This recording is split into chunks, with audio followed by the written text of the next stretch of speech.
Hello everyone. Today's lesson is about blocking important squares when we're attacking. In this position, we can check with our queen from h6 and the black king might move to e8 or e7. Now, what we can do is block those squares and then when we check from h6, it's going to be a checkmate. So, we can start with a check from d8 with our queen. Black can only stop this check by blocking with the bishop. Now we need to block the e7 square and we can do it by a check from d6. Again, the only way for black to block this check is with the queen from e7. And now we can checkmate from h6 now that the e8 and e7 squares are blocked for the black king. Let's see another example. In this example, we can check with our bishop from e8, but black can block this check either with the bishop from d7 or if the king moves to d5. So what we can do first is we can try to take away the d5 square from the king or move away the bishop from e6 by sacrificing our pawn on d5. Now let's see, if the king captures here, we can just checkmate with our bishop from f3.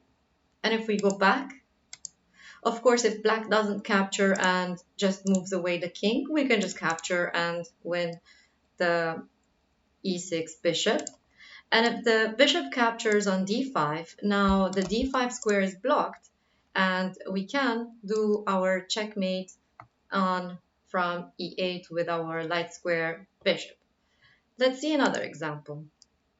In this example, we want to checkmate black from h7 with our rook. But there is an escape square for the king, which is the g2 square. So what we need to do is block that square first. How we can do that is by threatening checkmate from by moving our rook to g7. Now we want to move the rook on our next turn to g3, and that will be checkmate.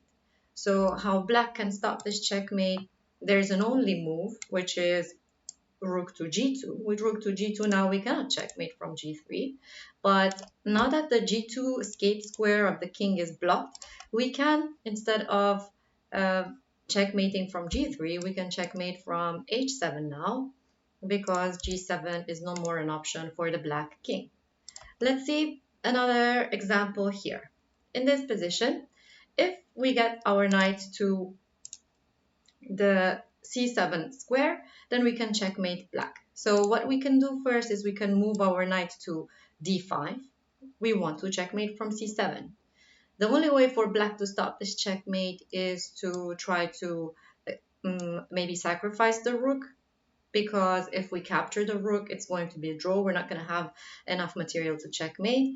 Or if we check from c7 with our knight, black can again simply sacrifice the rook for it, and again it will be this will be a draw.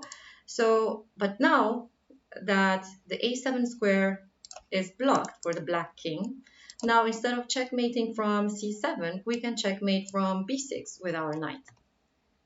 Let's see another example. Here, in this example, we can threaten checkmate by moving our knight to e4. We want checkmate from f6 with our knight. Now, if if the black bishop moves away, we can also checkmate from g3. So how black can stop both these checkmates is by capturing on h4 with the bishop. Now, okay, we don't have checkmate with our knight from either g3 or f6, but now that the h4 square is not an option for the black king, we can checkmate with our second knight from f4.